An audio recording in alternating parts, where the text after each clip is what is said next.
जय भीम नमो बुद्धाय. बघूया आजचं बातमीपत्र. भारतरत्न डॉक्टर बाबासाहेब आंबेडकर यांच्या इंदू मिल येथील भव्य स्मारकातील पुतळ्याच्या डाव्या पायाच्या बुटाचा 2.5 टन वजनाचा पुढील भाग आज क्रेनच्या सहाय्याने स्टेजवर बसविण्यात आला. या ऐतिहासिक क्षणाचे पूजन व दर्शन माजी मंत्री विजयभाई गिरकर यांच्या हस्ते करण्यात आले. यावेळी डॉक्टर भदंत राहुल बोधी महातेरो यांनी बुद्ध पूजा पाठ घेतला. कार्यक्रमास माजी मंत्री अविनाश महातेकर, सिद्धार्थ कासरे, रवी गरुड, नागसेन कांबळे, सचिन मोहिते, मयूर देवळेकर, सुनील मोरे, घनश्याम चिरणकर, सुनील जाधव व अन्य कार्यकर्ते उपस्थित होते. या प्रसंगी MMRDAचे चीफ इंजिनियर श्री प्रकाश भांगरे व शापूरजे पालनजी कंपनीचे प्रकल्प संचालक श्री उमेश साळुंखे यांनी स्मारकाच्या बांधकामाच्या प्रगतीची माहिती दिली. डॉक्टर बाबासाहेब आंबेडकरांच्या भव्य पुतळ्याचे कार्य वेगाने पूर्णत्वाकडे जात असून हा क्षण ऐतिहासिक व भावनिक ठरला आहे. हैदराबाद गॅझेट प्रमाणे बंजारा आणि धनगर समाज अनुसूचित जमातीतून आरक्षण मागत असताना आता अनुसूचित जमातीच्या आरक्षण संरक्षणासाठी आदिवासी समाज बांधव मोठ्या संख्येत रस्त्यावर उतरला आहे. आज बुलढाणा जिल्हाधिकारी कार्यालयावर आदिवासी बांधवांनी मोर्चा काढत आदिवासी समाजाला असलेल्या ST प्रवर्गात कुणालाही सामील करून घेऊ नका, धनगर आणि बंजारा समाजाच्या ST प्रवर्गातून आरक्षणाच्या मागणीला विरोध करत समस्त आदिवासी समाज रस्त्यावर उतरला आहे. यावेळी आदिवासी समाजाच्या आरक्षणावर घुसखोरी करण्याविरोधात देखील कारवाईची मागणी केली जाते.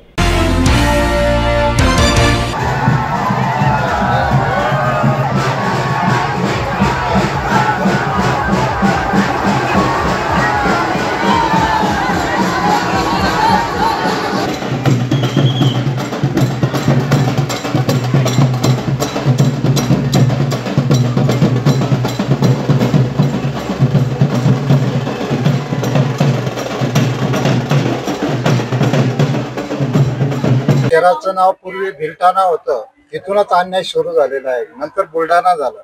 संपूर्ण महाराष्ट्रामध्ये आदिवासींचे आंदोलन उभे आहेत. बंजारा समाजाचं 1979 ला महाराष्ट्र शासनाने केंद्र शासनाला प्रस्ताव पाठवला होता की बंजारा समाज हा अनुसूचित जमातीमध्ये समाविष्ट करण्यात यावा. पण 1981 ला ते 5 निकष बंजारा समाज पूर्ण करू शकला नाही. एकही निकष तो पूर्ण करू शकला नाही. म्हणून याच महाराष्ट्र राज्याच्या शासनाने त्यावेळेस 1981 ला तो प्रस्ताव परत घेतलेला आहे. परत त्याच पाण्याला चव आणण्याचा भाग हा चालू आहे. जर 26 नोव्हेंबर 1949 ला बाबासाहेबांनी जर संविधान सभेमध्ये सगळे हे गॅजेटर असतील, हे राजे असतील, हे सगळे गुंडाळून फेकलेले आहे. या देशाने संविधान स्वीकारलेलं आहे. या परमपूज्य विश्वरत्न डॉक्टर बाबासाहेब आंबेडकरांवर हे संविधान चालत आहे, पण त्या गॅजेटवर हे महाराष्ट्र चालत. फुले शाहू आंबेडकरांचा वारसा असलेल्या या महाराष्ट्रामध्ये जातीमध्ये तेढ निर्माण करण्याचं काम सातत्याने इथे चालू आहे. हैदराबाद गॅझेटचा आणि महाराष्ट्राचा काहीही संबंध नाही. हैदराबाद स्टेट वेगळं आहे आणि महाराष्ट्र स्टेट वेगळे आहे. तिथले कानून वेगळे आहे आणि महाराष्ट्राचे कानून वेगळे आहे. आदिवासीची चाली, रीती, रूढी, परंपरा ह्या भिन्न आहेत. त्या बंजारा समाज या 5ही निकष पूर्ण करू शकत नाही आणि म्हणून अनुसूचित जमातीमध्ये बंजारा समाज असो की धनगर समाज असो की वडार समाज असो, आदिवासी मध्ये त्यांना कदापिही घेणं शक्य नाही, कारण ते असंविधानिक आहे.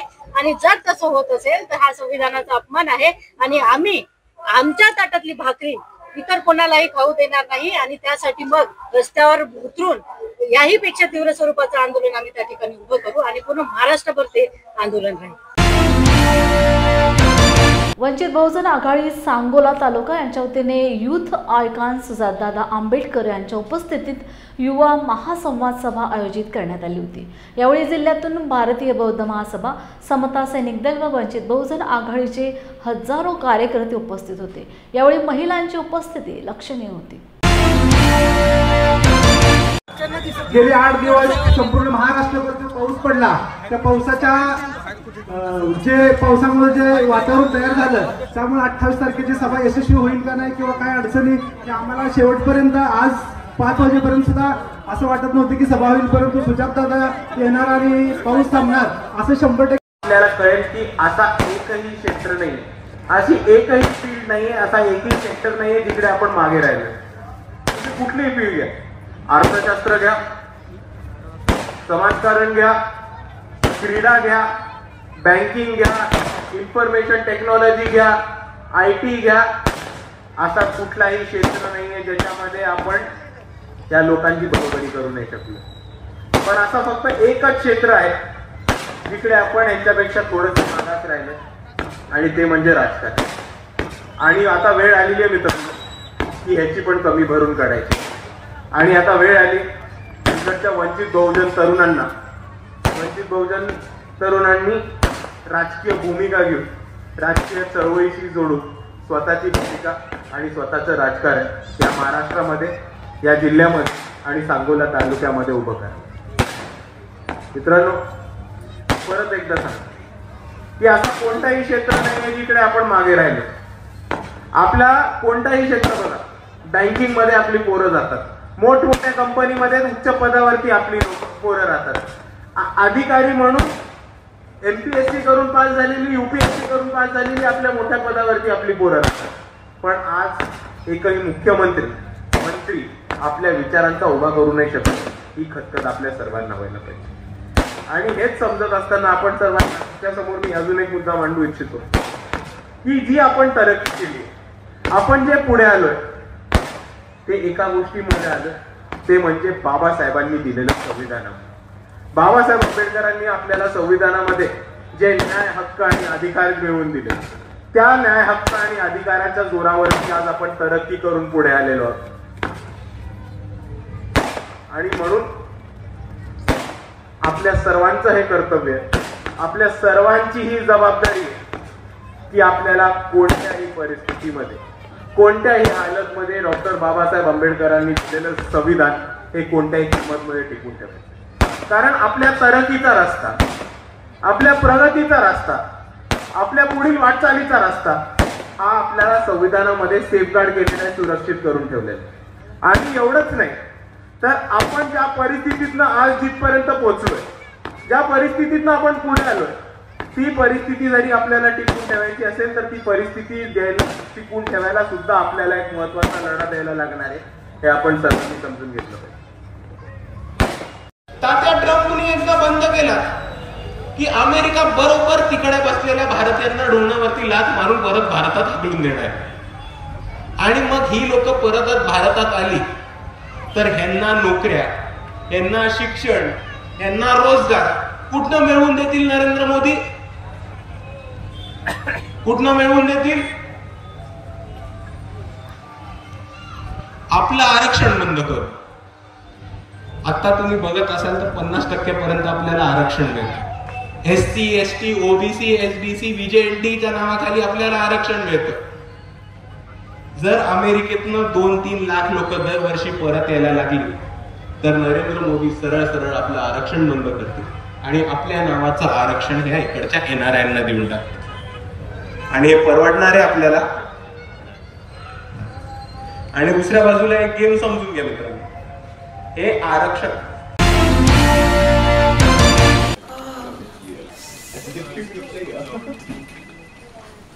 बॉस ने मीटिंग बुलाई. क्या यार, आदमी की तकलीफ को तो समझो. बाहर बाहर उठो बैठो.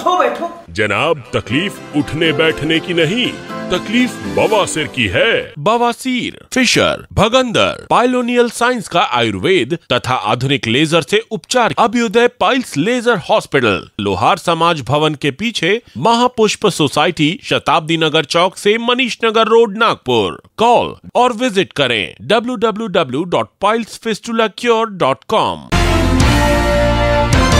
इचलकरंजी येथील डॉक्टर बाबासाहेब आंबेडकर बुद्ध विहारात वर्षावास दिनानिमित्त धम्म परिषद संपन्न झाली. सकाळी ध्वजारोहण, बुद्ध स्तूपाचे उद्घाटन करण्यात आले. त्यानंतर भंते ज्ञानज्योती, भंते मानदो गोविंदो यांनी धम्म देसना दिले. त्यानंतर धम्म उपासक अमित मेधावी, उदय कांबळे यांनी उपस्थितांना मार्गदर्शन केले. आदिती कांबळे या तरुणीने रमाईच्या भूमिकेत एक पात्री नाटक सादर केलं. यामुळे अनेकांना अश्रू आवरता आले नाही. स्वागत व प्रास्ताविक राजा कांबळे यांनी केले. आभार बौद्धाचार्य अनिल कांबळे यांनी मानले. यावेळी रंगराव पांडे, TS कांबळे, सदानंद भोसले, नाना कांबळे तसेच महिला उपस्थित होत्या. इथून पुढच्या काळामध्ये या ठिकाणी बाबासाहेबांच्या विचाराची आणि संविधानाच्या विचाराची कायम जपणूक या ठिकाणी होणार. भारतातला प्रत्येक माणूस, प्रत्येक जात या ठिकाणी, प्रत्येक धर्म या ठिकाणी जगवला जाणार आणि या बौद्ध विहारच्या वतीने हे अत्यंत चांगल्या पद्धतीचं काम या ठिकाणी आमच्या समाजाचे सर्वच उपासक राबवत आहेत, भगिनी राबवत आहेत. आता मगाशी रमामाताचं ज्या मुलगीनं जे आपलं रमामातांचं सगळं आयुष्य सांगितलं, अनेक अशा मुली सुद्धा या आपल्या समाजामध्ये तयार होऊन समाजाचं विचार बदललं पाहिजे. विचार हे शिक्षणानं बदलतं, देवाधर्माच्या विचारानं काहीही बदलत नाही. लाकडाचा केलेला गणपती हा जाळाला भेटतो, मातीचा केलेला गणपती हा पाण्याला भेटतो, दगडाचा केलेला गणपती हा वड्डाला भेटतो. आणि बाबासाहेबांचं संविधान अखंड देशाला धाडस करतं. बौद्ध विहारच्या वतीने जय भीम, जय भीम, जय भीम. या धम्म परिषदेमध्ये पहिल्या सत्रामध्ये आदरणीय भिक्खू संघाची धम्मदेसना होत आहे आणि दुसऱ्या सत्रामध्ये माननीय उदय कांबळे सर, रितेश ओवाळ सर आणि मी स्वतः दुसऱ्या सत्रामध्ये बोलणार आहे. बौद्ध धम्माच्या परंपरेमध्ये वर्षावासाला अत्यंत महत्त्वाचं स्थान आहे. या वर्षावासाच्या महिन्यांमध्ये लोकांनी एकत्र यावं, धम्मचिंतन करावं, धम्म अभ्यास करावा आणि त्यामधून दैनंदिन जीवन जगण्यासाठी एक चांगली प्रेरणा मिळते. त्याचबरोबर बौद्धांमधले जे संबंध आहेत ते सुधारण्यासाठी मदत होते आणि एक चांगला नीतिमान समाज घडण्यासाठी अशा धम्म परिषदांमध्ये होणारं मार्गदर्शन जे आहे ते लोकांच्यासाठी उपयुक्त राहतं. या टाकडवेच्या बुद्ध विहारामध्ये भव्य असं हे बुद्ध विहार आहे आणि या विहारामध्ये गेले 3 महिने सातत्यानं बुद्ध आणि त्याचा धम्म या ग्रंथाचं वाचन होत आहे, त्याचं चिंतन होत आहे. तर हे ग्रंथ वाचन करणारी जी मंडळी आहेत, अनिल कांबळे सर आणि त्यांचे सर्व सहकारी, त्या सर्वांना मी धन्यवाद व्यक्त करतो आणि या ठिकाणी थांबतो. हे वर्षावासाचं सांगता समारंभ आज संपन्न होत आहे. दुसरी गोष्ट, हा वर्षावास म्हणजेच तथागताच्या जीवनातील आणि बौद्ध धम्मातील हा पवित्र पर्व आहे आणि हा पवित्र वेळ आहे की ज्या वेळेमध्ये आपण धम्माचं अनुसरण करून आणि दानादी धम्म विधिना जितवा मुनिंदो या गाथेप्रमाणे सगळ्यांनी दान धर्म करून या वर्षावासाच्या काळांमध्ये आपली पुण्याई वाढवून घ्यायची, पुण्याई संपादन करायचं आहे. आणि जे आपण आज जीवन जगतोय हे कुणाच्या तरी पुण्याईनं जगतोय, कुणा आशीर्वादानं जगत नाही आम्ही. आणि म्हणून या वर्षावासाच्या काळांमध्ये एकतर पुण्य म्हणजे दान धर्माला खूप महत्त्व आहे आणि दुसरी गोष्ट या तथागताच्या या सम्यक संबुद्ध बनण्याच्या पाठीमागं जे पारमिता आहे ती दान पारमिता ही खूप महत्त्वाची आणि त्या दान पारमितेच्या आधारावरच तथागत भगवान बुद्ध हे सम्यक संबुद्ध बनले. आणि हाच वर्षावासाचा हा सांगता समारंभ आणि धम्म परिषद या दोन्हीच्या एकत्रित माध्यमातून इथं संपन्न होते. भावांनो आणि बहिणींनो, म्या रमा साहेबांची रामू आणि तुमची रमाई. खरं तर माझ्यापेक्षा जास्त तुम्ही माझ्या साहेबांनाच ओळखता ना व. माझे साहेब म्हणजे महान पंडित, माझे साहेब म्हणजे महान पंडित, बुद्धाचा विचारवंत, दीनदुबळ्यांचा कैवारी, जातीयतेवर तुटून पडणारा सेनापती, मनुस्मृतीचं दहन करणारा क्रांतिकारक म्हणजे माझे साहेब. त्या चंद्र सूर्यानं माझे साहेब बघितला आणि त्यांचंच डोळं दिपले बघा. अशा या प्रज्ञा सूर्याची मी रामू, अर्थातच सूर्याची सावली. माझ्या आयुष्याला लय मोठी कहाणी आहे. माझा जन्म त्या वनन गावात झाला. गाव तसं लहानच, आमची घरं होती गाव कुसाबाहेर. थोडीफार घरं होती, त्यातच आमचं बी एक घर होतं. माय रखमाई आणि बाप भिक्खू धोत्रे. माझ्या थोरल्या बहिणीचं लगीन झालं होतं. धाकटी बहीण गौरा आणि धाकटा भाऊ शंकर. म्हणजे आताच्या कुटुंबात मॅच मोठी होती. माझा बा बंदरावर माशाच्या टोपल्या व्हायचं काम करायचा, वजी उचलायचा आणि आई घरकाम करायची. आमच्या घरात 18-20 दारिद्र्यच होतं. कधी असं 2 वेळचं पोट भरून जेवाय कुणाला मिळायचं नाही. माझ्या बाच्या छातीत लय दुखायचं, पण बानं त्याच्या छातीचं दुखणं आईला कधी सांगितलंच नाही. सदान कदा दुखणं अंगावर काढत राहिला आणि बघता बघता माझ्या बापाची ऐवजी माझी मायच आजारी पडली. लय लय लय लय आजारी पडली माझी माय. तिने हातरून धरलं होतं, तिला रक्ताच्या उलट्या चालू झाल्या होत्या. एक दिवस घरामध्ये लय माणसं जमली. मला, गौराला, शंकरला काय बी कळना आणि आम्हाला कुणा घरात बी सोडना. इतकत माझ्या मायनं हंबरडा फोडला. माझ्या लेकरांना माझ्या जवळ द्या र. आम्ही धावतच आईकडे गेलो. आम्हा तिन्ही लेकरांना बघून आमच्या आईचं डोळं पाणावलं होतं. आईनं गौराशंकरचा हात माझ्या हातामध्ये दिला आणि काय तर बोलत होती, काय तर खुणवत होती.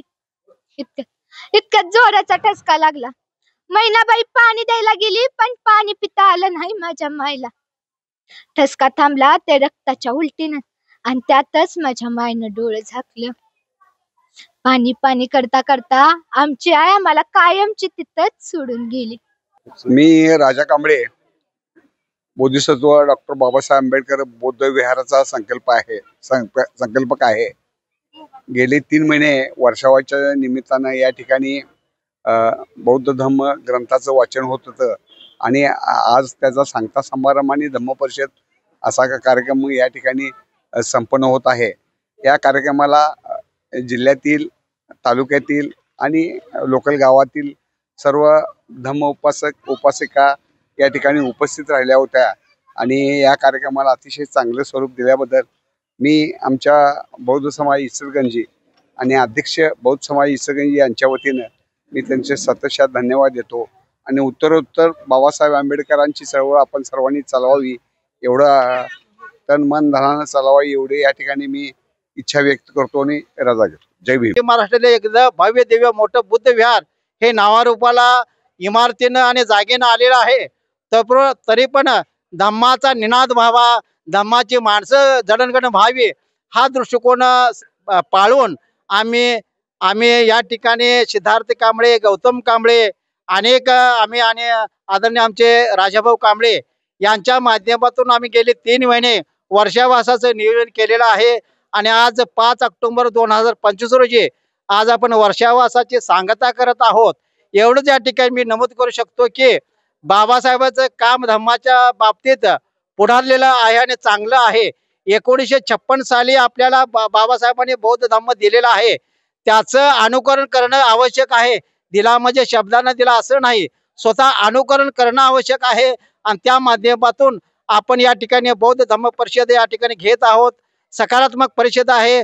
आपण अनेक ठिकाणी गेल्यानंतर आपल्याला ऊर्जा अवस्था मिळत असताना धम्मदान देखील काही लोकांनी भरपूर दिलेलं आहे. त्याचा फायदा घेऊन आपण धम्माचं काम या ठिकाणी जोरानं करत आहोत. या इमारतीचं 1995 पासून या इमारतीचं काम सुरू झालेलं आहे आणि ते पूर्ण देखील झालेलं आहे. पूर्ण होत असताना परवाच आपल्याला 1,25,00,000 रुपये महाराष्ट्र शासनानं सुपूर्द केलेलं आहे. त्याचं मॉडिफिकेशनचं काम या ठिकाणी सध्या चालू आहे. भविष्यामध्ये त्याचं काम पूर्ण झाल्यानंतर पुढच्या वर्षी देखील ह्याच्यापेक्षा गतीनं आपण बौद्ध धम्म परिषद घेऊ आणि बाबासाहेबांचं राहिलेलं धम्माचं काम पूर्ण करू अशी आशा व्यक्त करून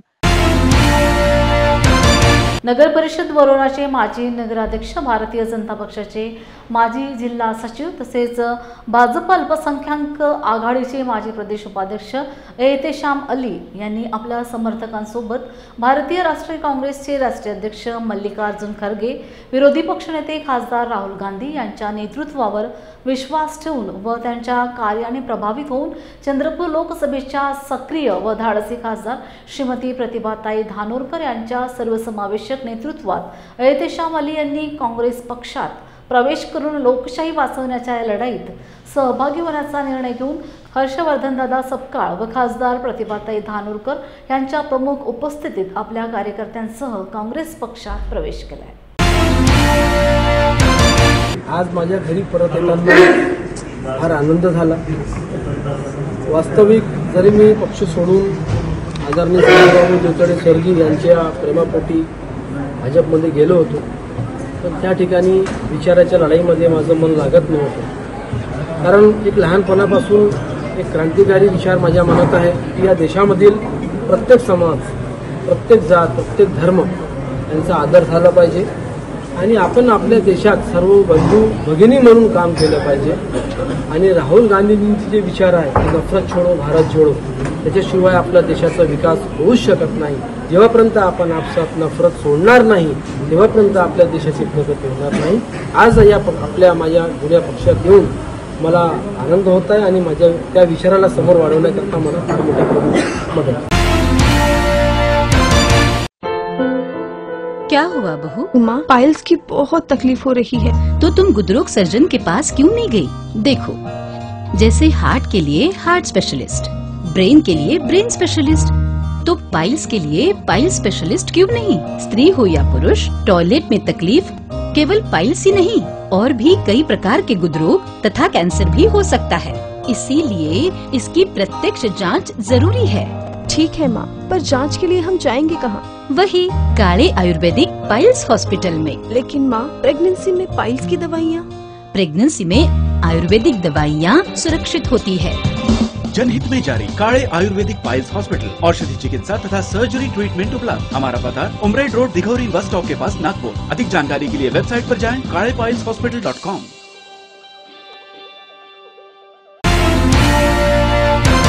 भारताचे सरन्यायाधीश भूषण गवई यांच्यावर सर्वोच्च न्यायालयात झालेल्या हल्ल्याच्या निषेधार्थ आज कोल्हापूरसह 6 जिल्ह्यातील न्यायालयीन कामकाज दिवसभरासाठी बंद ठेवण्यात आले। या घटनेचा निषेध करण्यासाठी कोल्हापूर राजर्षी शाहू सभागृहात खंडपीठ कृती समितीतर्फे बैठक बोलवण्यात आली होती।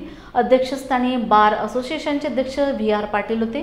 हा हल्ला लोकशाहीवर गदा आणणार आहे, अशा प्रवृत्तीचा बिमोड करण्यासाठी जनआंदोलन उभारावे असे आवाहन करण्यात आले। त्यानंतर वकील संघटना रस्त्यावर येऊन निषेधाच्या घोषणा दिल्या। 3 दिवस तांबड्या पट्ट्या लावून कामकाज बंद करण्याचा निर्णय घेण्यात आला आहे।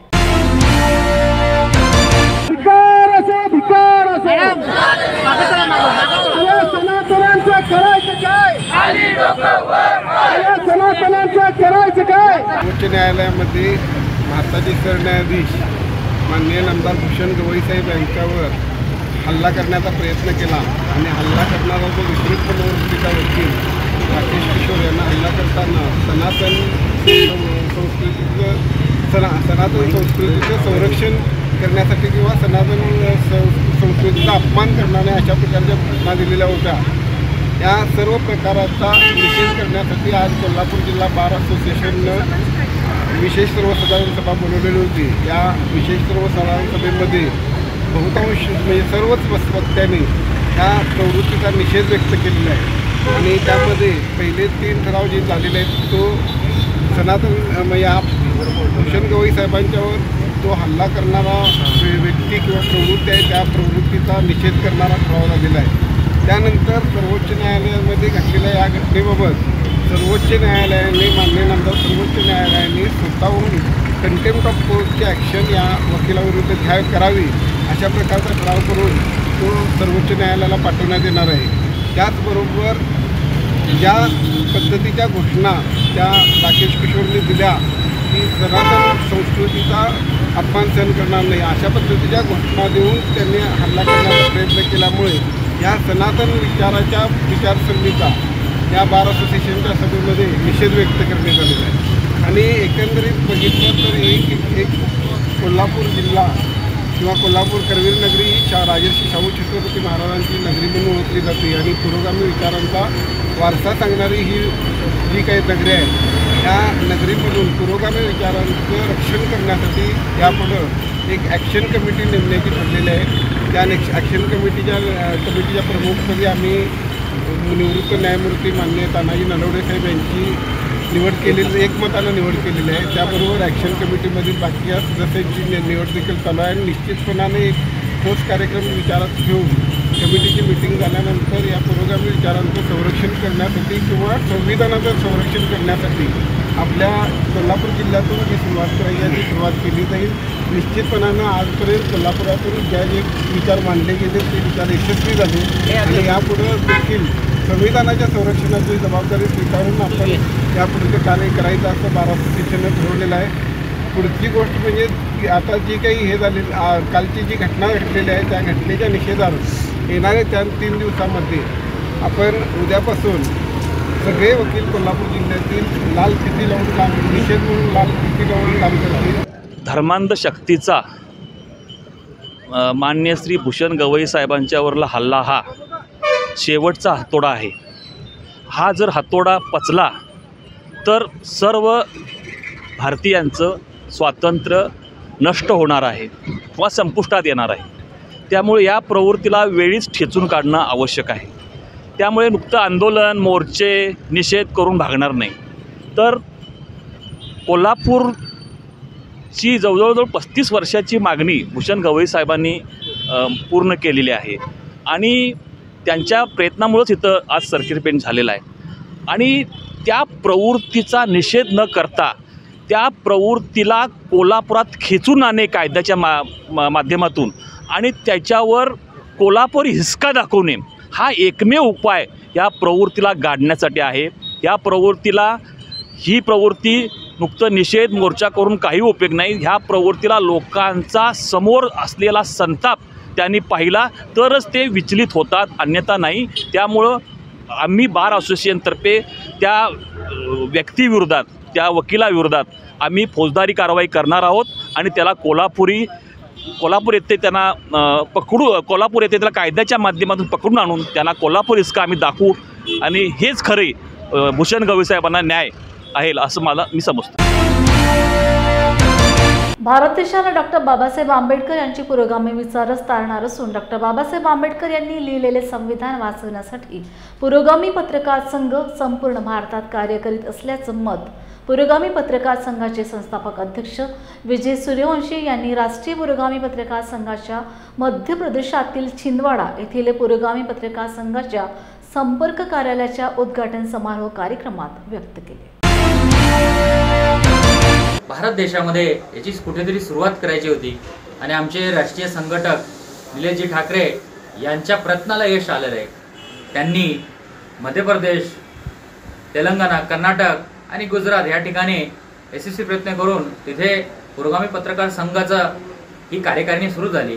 परंतु प्रथम आज मध्य प्रदेशमध्ये राष्ट्रीय पुरोगामी पत्रकार संघाचं कार्यालयाचं उद्घाटन होत आहे।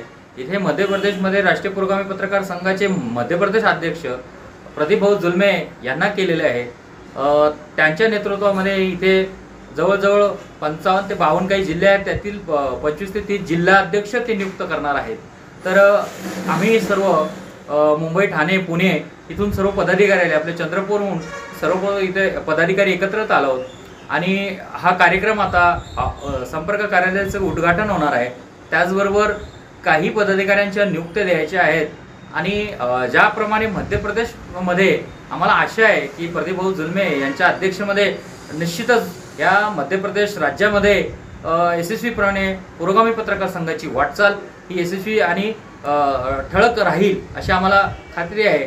त्याच नंतर हळूहळू आम्ही आमचं काही दिल्लीत आणि मध्य प्रदेश, यूपी आणि राजस्थान ह्याही राज्यात आमची बोलणी सुरू आहे आणि लवकरच आम्ही 10 ते 15 राज्यामध्ये पुरोगामी पत्रकार संघ पोहोचेल अशी अपेक्षा आहे। आणि ह्या सर्व काम करत असताना माझ्याबरोबर जी काही कोर कमिटी त्यांना मी सगळ्यांना विशेष धन्यवाद देईल की ते अतिशय प्रामाणिकपणे पुरोगामी पत्रकार संघाचं काम करत आहेत। त्याच्यामुळे हा जो यश आहे या सगळ्या पदाधिकारी राष्ट्रीय पुरोगामी पत्रकार संघटना हे सगळी भारतामध्ये संपूर्ण या पुरोगामी पत्रकार संघाचा विस्तार करण्याचं मानस आमच्या माननीय विजय सूर्यवंशी सरांनी केला होता।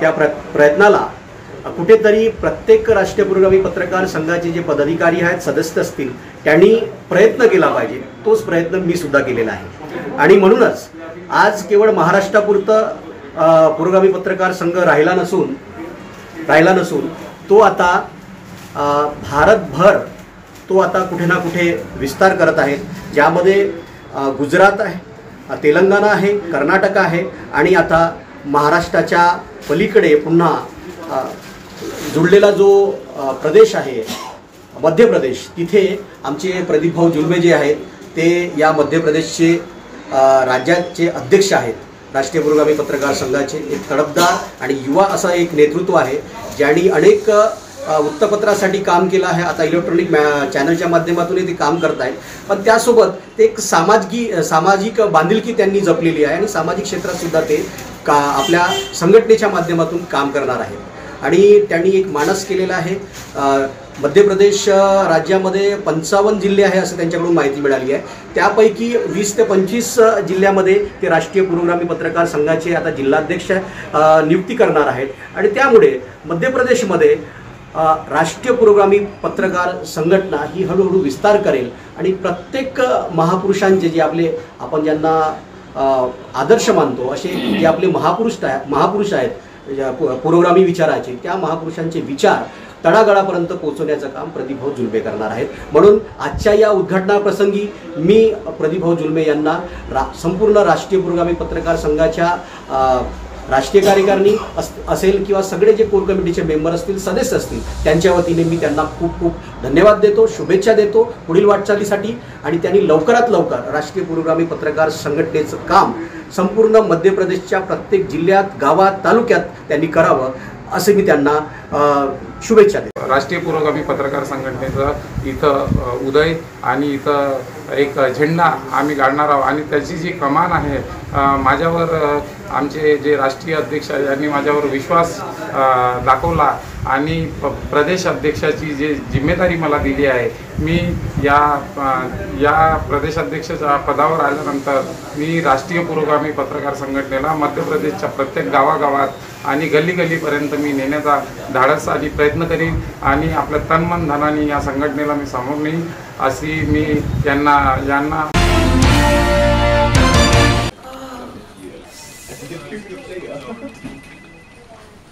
बॉस ने मीटिंग बुलाई. क्या यार, आदमी की तकलीफ को तो समझो.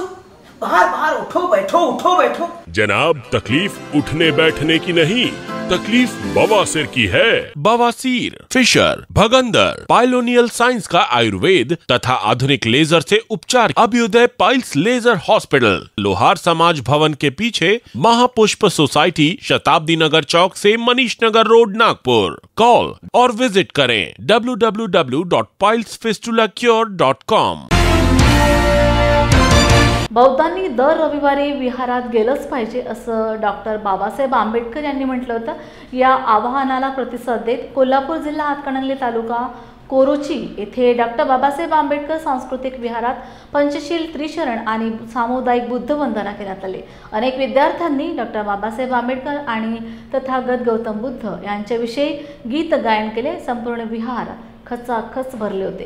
स्वागत यशवंत पेंटर यांनी केले, सूत्रसंचालन सचिन कांबळे यांनी केले, तर आभार रवींद्र कांबळे यांनी मानले।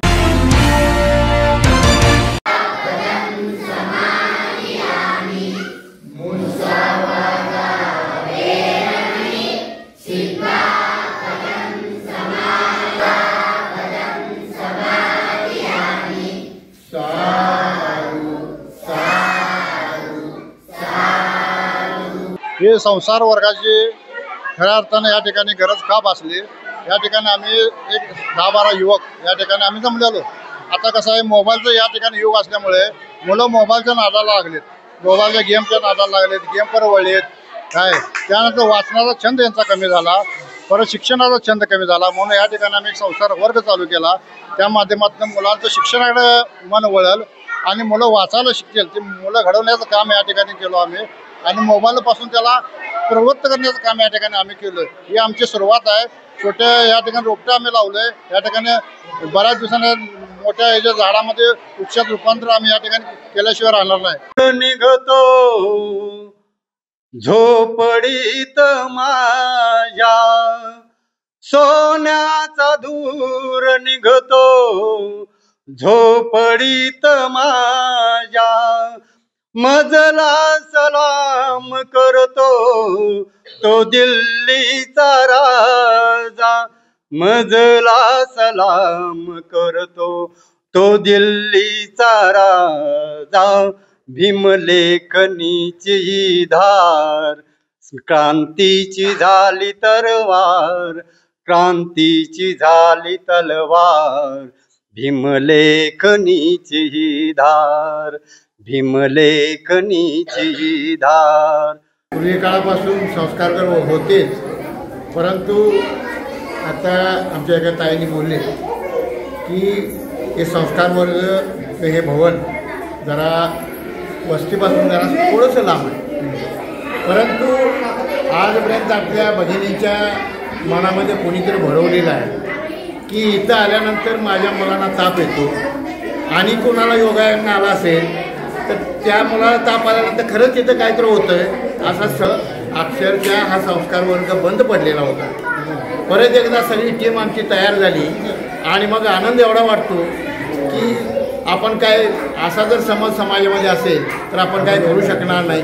मग गणपती बसवायला चालू केले, मग त्यामध्ये ही सगळी मंडळी लहान मुलं नाचायला लागली, सगळं वातावरण त्याचं शिकवून गेलेलं होतं.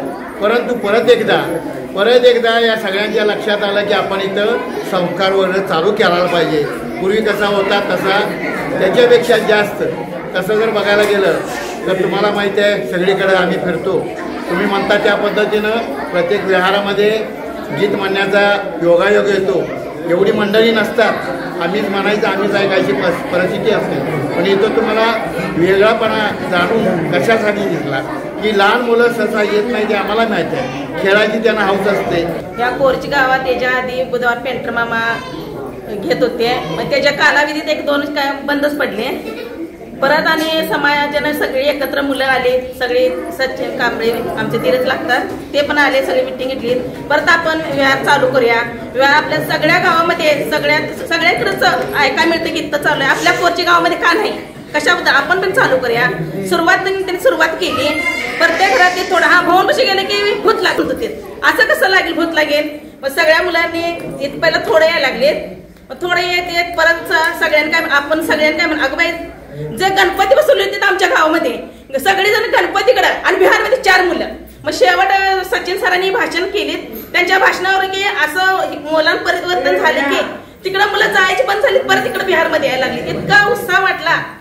मुलं चालले ना, महिला किंचितच कमी यायला लागल्या. मुलांच्या वेळेमुळे येताना घरात मुलं सांगायला लई छान वाटतंय, खाऊ द्यायला खाऊ द्या भारी असं म्हणजे वेगळंच वातावरण आमच्या कोरची गावात झाले. मग सगळी मुलं सगळ्या महिला सण केले. आपण बी जाऊया, आपण बी तिथं काहीतरी कर्तव्य. एवढी लहान मुलं असून त्यांनाच हे करता येत नाही आणि एवढे आम्ही मोठे असून आम्हाला काहीच करता येत नाही. म्हणून सगळ्या महिला पण यायला लागल्या आणि एवढं परिवर्तन झालं की ह्या 8 दिवसाला नसत मी ह्या 8 दिवसात एवढंच परिवर्तन याच्या आधी किती वर्ष आधी तर पाठीमध्ये झालं नाही. खरे 8 दिवसात एवढी परिवर्तन सांगायच्या पलीकडे झालेलं आहे.